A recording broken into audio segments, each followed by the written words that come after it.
Okay, we saw the Odyssey today, and we have to have a discussion. Spoilers, yeah. That's all I'm just gonna say. This is gonna have spoilers, so... Alright, you go ahead and start us off, Mindy. Okay, so when we say spoilers, we do understand that pretty much everybody knows the story of the Odyssey. Okay? Yeah.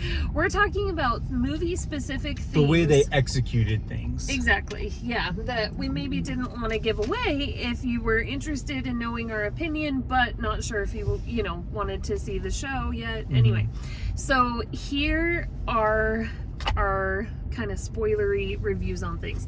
One of the things I mentioned in the last one was I loved the magic in this. Boy. Specifically, there's a moment with Circe. Circe's the one that changes Odysseus's men into pigs, right?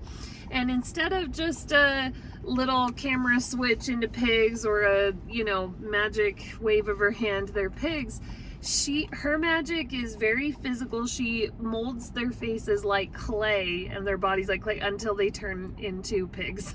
And it's so creepy. She pulls the hair out of like all the she's body pulling horror their hair out and Yeah. It's really good. It's really creepy. Reaching down their throats and stretching their mouths out and pulling their noses.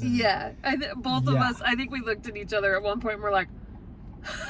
We're horrified in all the right ways. It was so creative. And then what else was just so unique about this?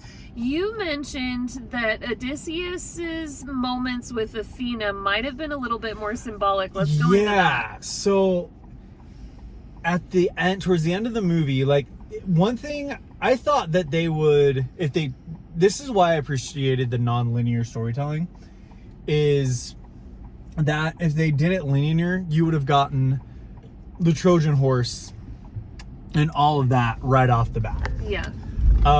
We didn't. We got pieces of it to start and things like that, but they don't show the entire part of the Battle of Troy or the sacking of Troy till the very end of the movie. Till he's basically he's telling where he's basically talking to Penelope and saying certain things that I'll come back later to. But as part of that memories, part of that story, they bring a woman into the temple of Athena, and they're holding her arms and they're clear and they're about to cut her head off. Yeah. It's Zendaya. And I was like, as soon as I saw that, I was like, wait a minute, is he actually being talked to by Athena? Or is he being haunted by this PTSD memory of this lady, this girl that he saw get beheaded in the sacking of Troy? Because during the sacking of Troy, he is not there. You can see that he's not there, and he's actually feeling mentally a lot of remorse. He's there, but he's not mentally there. Yeah. He's actually feeling a lot of remorse and a lot of, oh my God, what have I done? Type feelings. Yeah. Because he's the one who mastered this plan, and if it wasn't for him, this probably wouldn't have happened, is how he's looking at it. Yeah.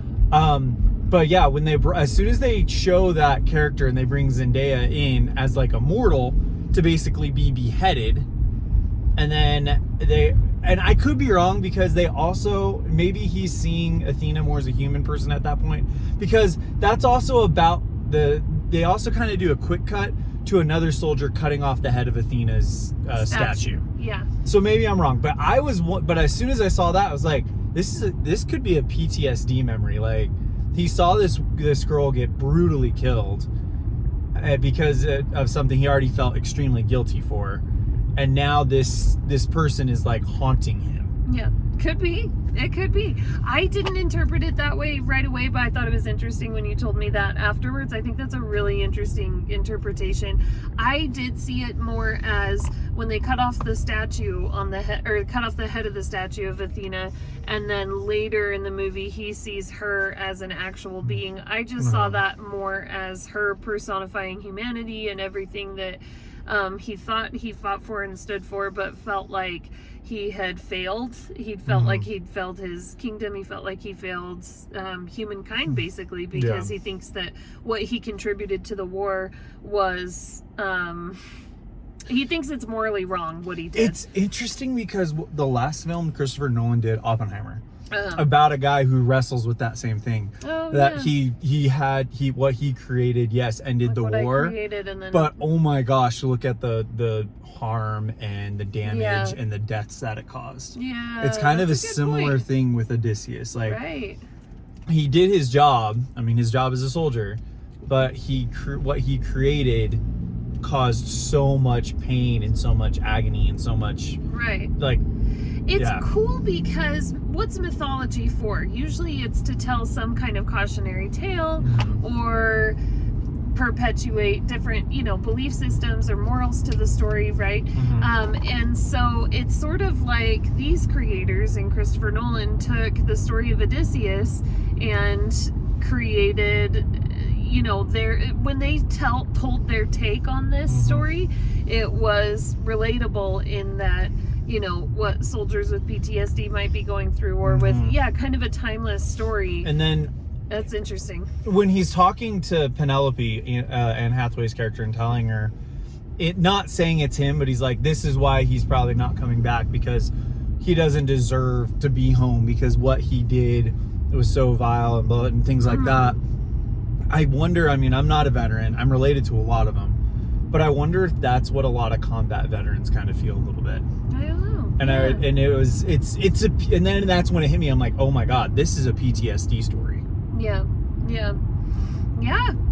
I mean, really, really cool. I mean, why not take stories that are timeless, right? That have existed for so many hundreds of years. Why not take them and apply them and see if we can connect to humans with the story through the stories. So I love that. Yeah, and it was really, really cool how they did that. And again, maybe I'm just barking up the wrong tree. Maybe I'm making more out of it than what is really there. But I thought they had a message to deliver, and they nailed it. I think you picked up on some cool things there. That's interesting. Yeah, and it was also, some other things that really kind of made a little bit more sense to me once I thought about it was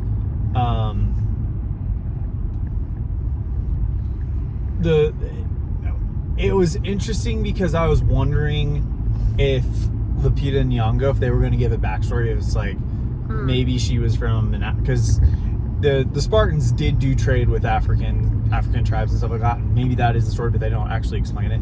They don't really go into her story a lot. They go more into the twin sisters' story than Helen's. Yeah, that's true. Which I thought was really, really interesting. It just kind of proved it was all to do about nothing. Right.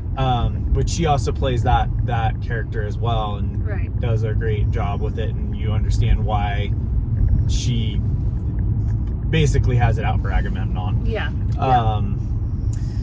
I don't know. I'm kind of out of things to say. I think you're saying they went into angles of the story that we don't always get in every portrayal of the Odyssey, and they not only did that, but they gleaned some relatable things out of it. It was really, really cool. I thought it was really, really cool, and then to do with like more of the basic movie characteristics and everything. Loved the performances, loved the dialogue, loved the pacing and everything. I know we talked in our last video about how the dialogue was kind of a controversial thing.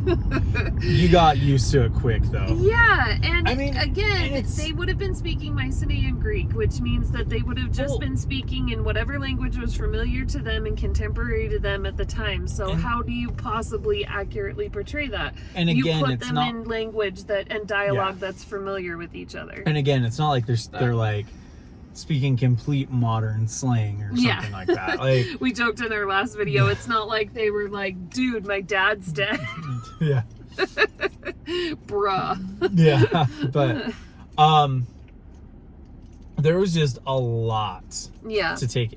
We're gonna have to see this again. Yeah. I think we're gonna have to see this again. Yeah, we're marinating in this one because it was one of the top movies of the year, I'm thinking. I know we're only halfway through the year, but it's been a lot of fun. It was and it's just, I love leaving a theater and having actual stuff to talk about and things to split hairs about and interpret. Honestly, and this is, for us at least, This is the first time this year we've had that. No, to go back, the drama invoked a lot of conversation. Well, yeah, as we well. had a lot of good conversation. The other thing to know about this one, trigger warnings. Yes, particularly with like animal stuff. Yeah. So just look it up, double check. There's some things that might be pretty distressing to see. But if you're watching a spoiler video, you may already know that. So you probably already saw it. Yeah. But yeah, great job on this film. There was a lot to digest, a lot to think about still. Yeah. Look into the making of this movie too before you listen to all the like randomly loud haters online. They did a lot of innovating and creating technology to make the film that's never been technology that's never been created before. Look it up. It's really interesting. I'm not one, we usually don't see movies in theaters more than once. This one, maybe we might have to. Yeah. So I'd see that on the big screen again for sure. All right, cool. Well, that is our. I'm done. Unless I don't. No, I don't have anything else. That's great. Our thoughts on the Odyssey. So yeah, let us know your thoughts in the comments. So we will see you next time. See you there.